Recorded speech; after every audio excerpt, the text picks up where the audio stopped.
এবার কি তবে ইরানকে ভেঙে টুকরো টুকরো করে ফেলার চেষ্টা করছে ইসরায়েলের দুর্ধর্ষ গোয়েন্দা সংস্থা মোসাদ, কিংবা দেশটির শাসক বদলে বসাতে চাইছে পুতুল কাউকে? প্রশ্নটা উঠছে স্বাভাবিকভাবেই, কারণও অবশ্য আছে। আমেরিকা ও এর পশ্চিমা মিত্রদের কয়েক দফার বাণিজ্যিক নিষেধাজ্ঞার কারণে ধুঁকছে ইরানের অর্থনীতি। তেল রপ্তানি সীমিত হওয়ায় বৈদেশিক মুদ্রার প্রবাহ কমে গেছে, মুদ্রাস্ফীতিও চরম পর্যায়ে পৌঁছেছে। এর সরাসরি প্রভাব পড়েছে সাধারণ মানুষের জীবনযাত্রায়। নিত্য প্রয়োজনীয় পণ্যের দাম ক্রমেই তাদের নাগালের বাইরে চলে যাচ্ছে।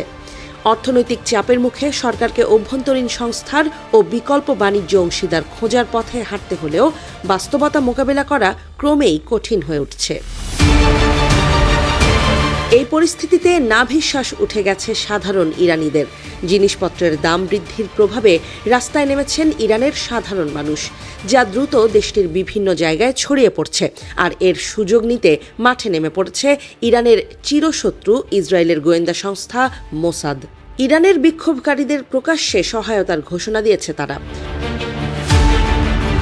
মঙ্গলবার তৃতীয় দিনের মতো ইরানের বিভিন্ন জায়গায় বিক্ষোভ করেন সাধারণ মানুষ। জিনিসপত্রের দাম বাড়ায় সবাইকে নেমে আসার আহ্বান জানিয়েছেন বিক্ষোভকারীরা। এমনকি দোকানিদের দোকান বন্ধ করে তাদের সঙ্গে যোগ দিতে বলেছেন তারা।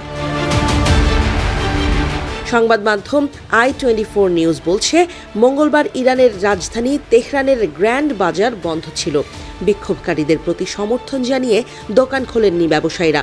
রাজধানী তেহরানের পাশাপাশি কেরমানশাহ শহরেও বিক্ষোভ করছেন অনেকেই। কোথাও কোথাও পাহলভি শাসন ফিরিয়ে আনার স্লোগানও দেয়া হয়েছে। 1979 সালের ইসলামী বিপ্লবের আগে পাহলভি বা শাহদের শাসনে ছিল ইরান। বিক্ষোভ সামাল দিতে তেহরানে পূর্ণ লকডাউন ঘোষণা করেছে কর্তৃপক্ষ। তারা বলছে, ইরানে অস্বাভাবিক ঠান্ডার প্রভাবে জ্বালানি ব্যবহার স্থিতিশীল করতে লকডাউন ডাকা হয়েছে। অবশ্য বিক্ষোভ দমাতেই এই লকডাউন ঘোষণা করা হয়েছে বলে অভিযোগ করেছেন বিক্ষোভকারীরা। ইতোমধ্যে বিক্ষোভকারীদের দমাতে বিভিন্ন জায়গায় কাজ শুরু করেছে ইরানের আইন শৃঙ্খলা বাহিনী। এতে করে অনেক জায়গায় সহিংসতা দেখা গেছে। বিক্ষোভকে আরও উস্কে দিতে উঠে পড়ে লেগেছে মোসাদ। ইরানের এই বিক্ষোভকারীদের সহায়তার ঘোষণা দিয়েছে দখলদার ইসরায়েলের গোয়েন্দা সংস্থাটি। এই নিয়ে সোমবার সামাজিক যোগাযোগ মাধ্যমে পোস্ট করেছে তারা। ইরান সরকারের বিরুদ্ধে বিক্ষোভ অব্যাহত রাখার আহ্বান জানিয়ে মোসাদ বলেছে, বিক্ষোভকারীদের শুধুমাত্র দূর থেকে নয়, বিক্ষোভ স্থল থেকেও সহায়তা করা হচ্ছে।